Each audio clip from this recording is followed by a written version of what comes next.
கடைசி நேரம் வந்த பிறகு மகா பரிசுத்தத்துக்குள்ளாக நாம் பிரவேசிக்கிறோம். இப்போ பிரதான ஆசாரியன் மாத்திரம் கிடையாது, நம்ம எல்லாருமே உள்ள போகணும். ஹல்லேலூயா. நம்ம எல்லாருமே உள்ள போக வேண்டிய நேரம். ஆனா கண்டபடியா போக முடியாது.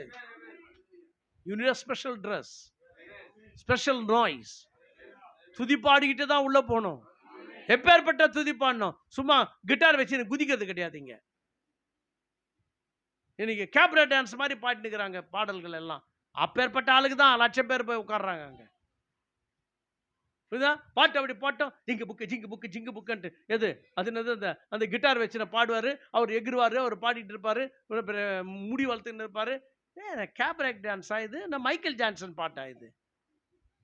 தேவனுக்கு பாடுறீங்களா இல்ல வேற யாருக்கெல்லாம் பாடுறீங்களா? அவனுக்கு தான் மக்கள் இன்னைக்கு ஏகப்பட்ட ஜனம்.